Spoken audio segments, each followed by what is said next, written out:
Good evening. आज 1 अगस्त हम लोग क्लास 8 का सिविक्स पढ़ रहे थे। कल हमने पार्लियामेंट पढ़ा था। पार्लियामेंट में 3 फंक्शन मिल रही था। कौन सा कि लोकसभा, राज्यसभा और साथ में क्या चीज, प्रेसिडेंट। तीनों का एज आपको पता था कि इन तीनों को कॉन्स्टिट्यूट करके ही सेंट्रल गवर्नमेंट या फिर पार्लियामेंट हम लोग बोलते हैं। ये तीनों पार्ट हो गए। एक कंट्री जब भी चलता है तो वो चलता है प्रेसिडेंट के नेम पे। जैसे आपके घर में आपके दादाजी के नेम पे जमीन वगैरह सारा हो और पापा आपके फंक्शन करते हैं, लेकिन नेम किनका लिखा था, दादाजी का। तो वैसे ही इंडियन गवर्नमेंट का भी कुछ ऐसा ही सिस्टम है। प्रेसिडेंट वो दादाजी हैं जिनके नेम पे सब चीज है, लेकिन काम करते हैं पापा, मतलब वहां पे क्या चीज, प्राइम मिनिस्टर के जैसे। ठीक है, करेंगे वो वर्क, लेकिन नेम किसका होगा, प्रेसिडेंट। अगर इंडिया वर्ल्ड बैंक से कर्ज भी लेता है कि हाँ मेरे पास हमको 1 लाख करोड़ दीजिए ताकि हम अपने यहाँ का गरीबी हटा पाए, तो ये जो कर्ज लेगा वो भी किसके नेम पे आएगा, प्रेसिडेंट के नेम पे। ठीक है, जो कुछ भी वर्क होगा भारत सरकार को वो सब का सब प्रेसिडेंट के नेम से ही होगा। ठीक, तो हमने पार्लियामेंट में देखा 3 चीज था। पहला प्रेसिडेंट, दूसरा क्या चीज, लोकसभा, और तीसरा क्या, राज्यसभा। अब लोकसभा में तुमको पता है कि मेंबर्स 25 साल से ज्यादा एज वाले हैं वहां पे इलेक्शन लड़ सकते हैं। 30 साल से ज्यादा एज वाले राज्यसभा में बनेंगे, और उसके बाद 35 ईयर से चाहिए था मिनिमम किसके लिए, प्रेसिडेंट के लिए। कोई भी पोस्ट है, चाहे उधर सेंट्रल गवर्नमेंट का है और इस साइड 7 क्लास में स्टेट गवर्नमेंट पढ़ा रहा था, इसलिए देखो इस साइड वो भी हो, कोई भी पोस्ट हो, उसको बनने के लिए जब आपको वो बनना है तो आपको 4 चीजें होनी चाहिए। पहला, भारत के नागरिक हो। दूसरा, आप बैंकरप्ट ना हो। बैंकरप्ट मतलब हिंदी होता है दिवालिया, मीन्स आप किसी का पैसा लेके भाग ना गए हो। ठीक है, यानी किसी बैंक का आप कर्ज खा के बैठे हो। थर्ड नंबर में होता है क्या चीज, mentally unsound. Mentally sound means होता है सही आदमी, मेंटली अनसाउंड मीन्स पागल, तो पागल नहीं होना चाहिए। और फोर्थ नंबर में कोई भी सरकारी नौकरी में नहीं होना चाहिए। अगर उसके पास गवर्नमेंट जॉब है तो उसको गवर्नमेंट जॉब छोड़ना पड़ेगा बनते ही या बनने से पहले ही। ठीक है, तो ये चीजें एकदम कंपलसरी है, सब में वो कॉमन था। बस एज का फैक्टर है। राष्ट्रपति के लिए ये अगर स्टार्टिंग से देखो, लोकसभा लोअर हाउस है, उसको बोलते हैं लोअर हाउस है, लेकिन इंडिया का सबसे इंपॉर्टेंट फैसला सब उसी में लिया जाता है। फॉर एग्जाम्पल, जैसे हम लोग बोलते हैं मनी का, जितना ये मनी बिल होगा ना, ये मनी बिल सिर्फ और सिर्फ कहां पास होगा या ऑरिजिनेट शुरुआत कहां होता है, लोकसभा। देन आपका बगल में था क्या चीज, राज्यसभा।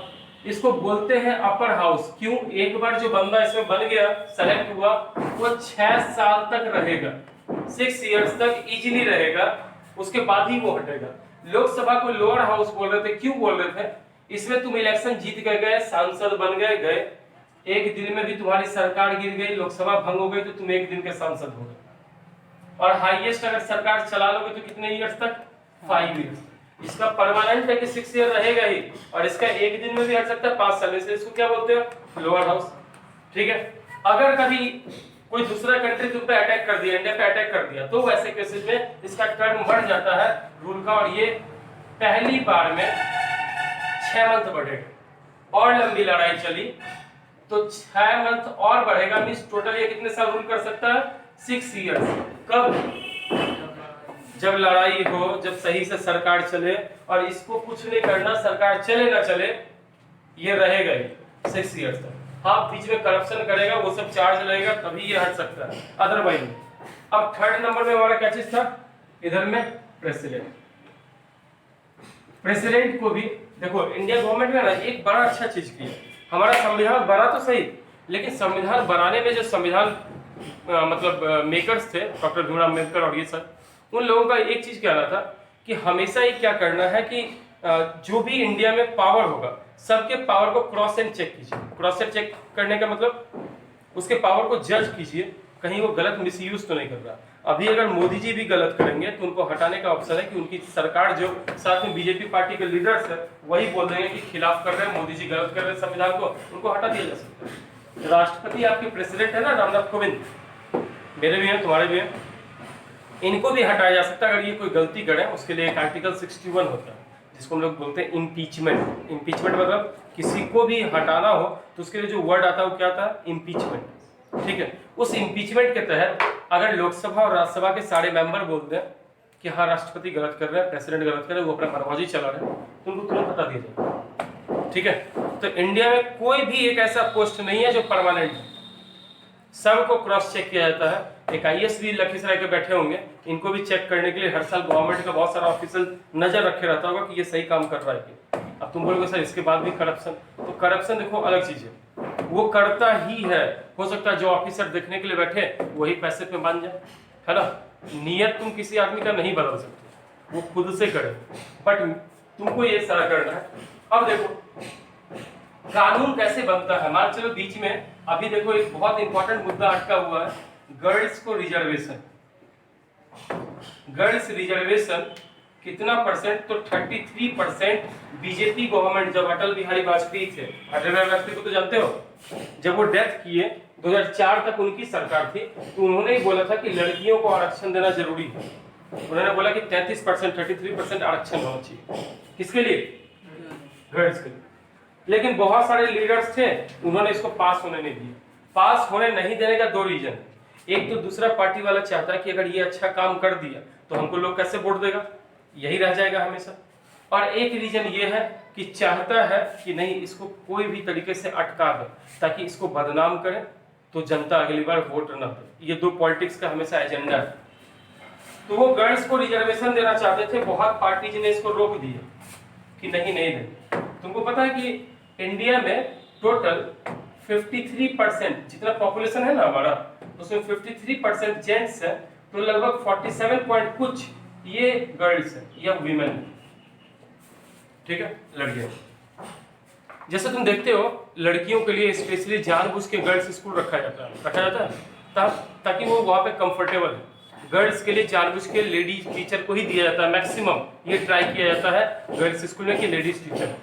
तो वैसे अगर 47% गर्ल्स है तो इनका खुद का नेता भी होना चाहिए जो इनकी बातों को समझे, लेकिन इंडिया में ऐसा नहीं है। पॉपुलेशन इनका 47% है और ये लोकसभा और राज्यसभा में 10% से भी कम है। तो क्या ये रेशियो सही है, रेशियो सही है? तुम ही बैठे रहोगे जेंट्स, तुम 53% हो और तुम पूरा चाहते हो कि नहीं नेता तुम ही बनोगे, ये नहीं बनेंगे तो इनका कब वैल्यू आएगा, ये अपना अधिकार कब मांग पाएंगे। इसीलिए बीजेपी गवर्नमेंट चाहती थी कि लड़कियों को आरक्षण दे, कितना परसेंट, 33, और नीतीश कुमार ने इसको लागू कर दिया बिहार में। बिहार में 35% रिजर्वेशन है गर्ल्स, ठीक है। इसीलिए गर्ल्स को जॉब लेना बिहार में बहुत ही ईजी है, बहुत ज्यादा ईजी। तुम्हारा 47% पॉपुलेशन ही है और 47% पॉपुलेशन में कुछ ऐसे भी तो लेडीज होंगी जो जॉब को पार कर गई हैं, 30 से लेकर 70-80 के बीच में होंगे। तो 20-22% मात्र गर्ल्स बसती हैं और उनके लिए भी हर जगह, हर 100 में से कितना सीट बिहार में रिजर्व है, तो बिहार में 35 सीट रिजर्व है, उनके लिए इजी है जॉब लेना। इसीलिए बॉयज का अगर कट ऑफ 140 जाता है कोई कंपटीशन का, तो गर्ल्स का 60, 70, 72, 74 ऐसे जाता है। तुम अब अच्छे से पढ़ते रहो तो फायदा नहीं, गर्ल्स से ज्यादा जॉब लेंगे अगर थोड़ा भी सीरियस हो। तो ये एक इंपॉर्टेंट मुद्दा था जो कि सरकार बीजेपी लाना चाहती थी। लेकिन हुआ क्या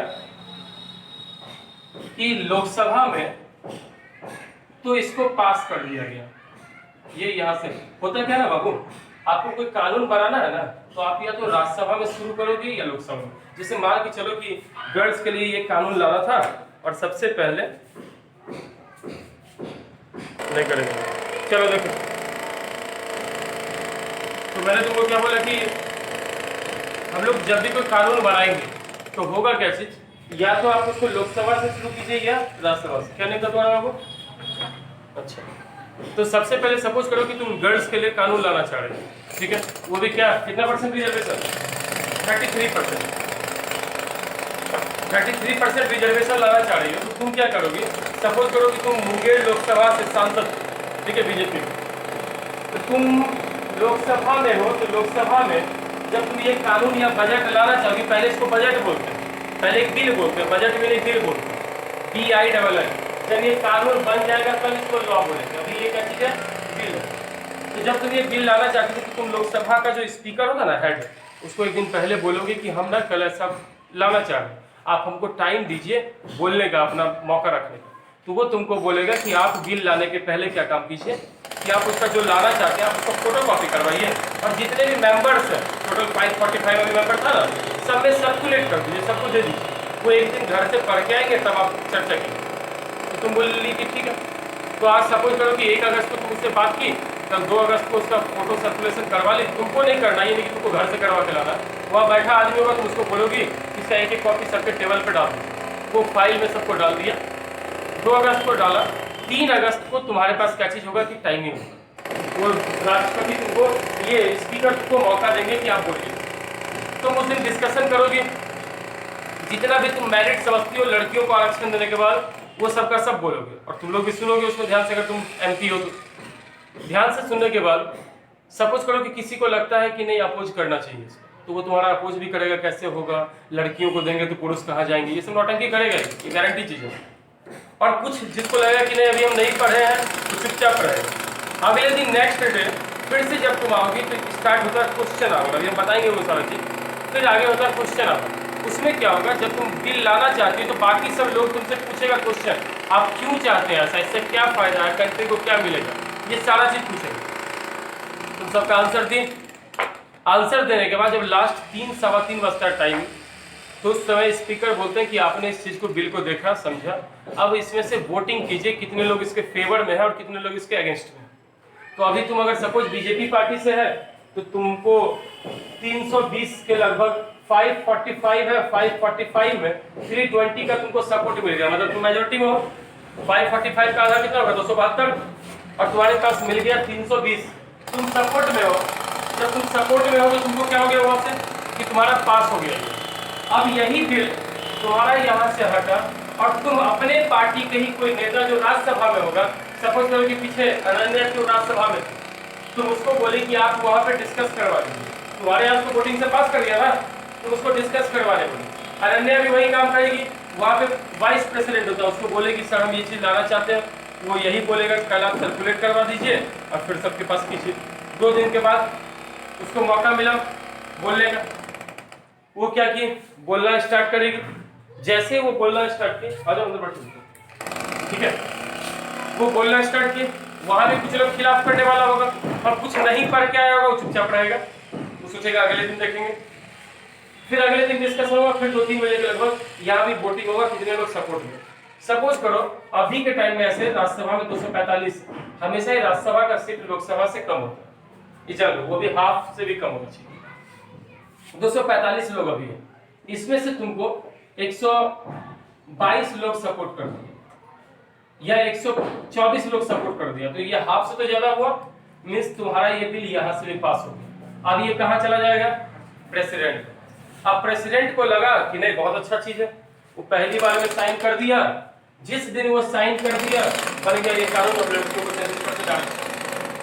अगर प्रेसिडेंट को लगा कि नहीं इसमें कुछ गलती है तो वो क्या करेगा, जो पेपर है उसी पे सजेशन लिख के भेज देगा कि इसमें ये सब कीजिएगा तो और अच्छा हो जाएगा, और ये सजेशन युक्त पेपर दोबारा से वहीं चला जाएगा जहां से शुरू हुआ था। कहां से शुरू हुआ था ये, लोकसभा से, लोकसभा पहुंचे। फिर तुमको लगा कि नहीं इसमें कोई सजेशन नहीं चाहिए, राष्ट्रपति ऐसे बोल रहे हैं, तुम फिर वहां बोलोगे तो यहाँ के लोगों को लगेगा अरे भाई इसको तो पहले पास करवा दी थी, क्या दिक्कत है, फिर ये पास हो गया। फिर राज्यसभा गया, राज्यसभा के भी लोगों को लगा कि प्रेसिडेंट ये सजेशन बोले लेकिन राष्ट्रपति का सजेशन अच्छा नहीं है, अगर अच्छा है तो तुम उसको जोड़ दोगे, नहीं अच्छा है तो तुम फिर इसको यहाँ राज्यसभा पास कहा जा गया प्रेसिडेंट के पास। एक बार और प्रेसिडेंट के पास मौका है, वो बोलेगा फिर इस बार एग्जाम्पल सही देगा कि आप इसमें ये चीज ऐड कर दोगे तो अच्छा, साइन कर दिया अब तो कानून बन गया, नहीं किया तो सजेशन और लिखा तो ये फिर पहुंचा कहां पे, दोबारा लोकसभा। फिर तुम्हारा मर्जी है, सजेशन लेना है लो, नहीं लेना पास करो, इसका भी मर्जी सजेशन लेना हो पास करो। जब दूसरी बार राष्ट्रपति के पास पहुंचेगा ना तो उसके पास, दूसरी नहीं तीसरी बार पहुंचेगा ना तो उसके पास मजबूरी है कि साइन करना पड़ेगा, और अगर वो साइन नहीं किया तो तुरंत प्रेसिडेंट पे इम्पीचमेंट लग जाएगा कि जब 545 लोग भारत का यहाँ और 245 लोग भारत का यहाँ, ये लोग सारा का सारा समझता है कि कानून बहुत अच्छी है, ये देश के लिए है, तो आप इसको क्यों रुकवा रहे हैं, ठीक है, और राष्ट्रपति का अध्यादेश खिलाफ लग जाए, इसीलिए ये कानून यहाँ बन गया। वो समझ आया होगा कैसे लॉ बनता है। एक हाउस से पास होना जरूरी है कि दोनों हाउस से, दोनों हाउस से पास होना जरूरी है। फाइनल फैसला किसका, तो तुमको ये भी समझ में आ गया कंट्री का हेड कौन, प्रेसिडेंट।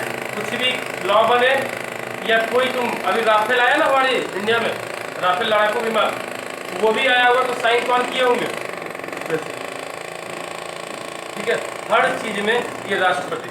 अब देखो सारा चीज तो अब राज्यसभा में भी ऐसा नहीं है कि ये लड़की वाला बिल यहाँ आया और सपोज करो कि तुम इंडिया में लाना चाहते थे कि नहीं, अभी जम्मू कश्मीर को एक किया गया ना आर्टिकल 370 हटाया गया। पहले जम्मू कश्मीर में क्या था, अलग झंडा था, साथ में अलग संविधान था, उसका अलग ही चलता था, हम लोग कुछ नहीं कर सकते थे। मोदी जी हटा दिए उसको। तो कोई भी बिल, जब तक ये कानून नहीं बना, ये क्या रहता है, बिल, और जब ये कानून बन गया तो ये क्या रहता है, एक्ट, अधिनियम बोलते हैं उसको, कानून बन गया। कोई भी बिल या तो लोकसभा में हो सकता है या राज्यसभा में हो सकता है। एक सिर्फ मनी बिल, कितना पैसा कहाँ खर्च करना, बजट आता है हर साल, 2 लाख करोड़ शिक्षा पे खर्च करेंगे, 1.25 लाख करोड़ का बुलेट ट्रेन चलाएंगे, आता है ये सब। वो बजट जो है वो सिर्फ स्टार्ट होगा किसमें, लोकसभा। बाकी बिल कहीं भी हो सकता है, दोनों में से कोई सभा। ये समझ में आया जी, झूठ बोल रहा है नहीं। तो ये यहाँ पे था मेन वर्ड। अब थोड़ा सा क्या है ना, इसमें और भी 1-2 पार्ट है ऐसे। पार्लियामेंट जो फंक्शन करता है, इसमें 2-3 चीजें इंपॉर्टेंट है। पहला question hour. Question hour means वो होता है जब स्पीकर से अलाउ लेके जो बिल लाओगे उससे क्वेश्चन कर सकते हैं बाकी लोग। जैसे हम ही होते सभा में, हम बोलते हैं नहीं तुम क्यों लाना चाहते, इससे कोई बेनिफिट नहीं। तो मेरा जो क्वेश्चन होगा वो उस मंत्री से होगा या उस सांसद से होगा जो ये बिल लाना चाहता है। ठीक है, क्वेश्चन आवर है। क्वेश्चन आवर बहुत इंपॉर्टेंट है। कभी भी बच्चे को हम लोग पढ़ाएं और उसको कुछ क्वेश्चन पूछने का मौका ना दें तो वो फिर पढ़ाई बेकार है। वैसे ही भारत में तुम कोई बिल लाओगे और जब तक लोग अपोज ना करें, उसको और अच्छे से जान ना लें, तब तक वो बिल क्या चीज है, बेकार। तो क्वेश्चन आवर इंपॉर्टेंट है।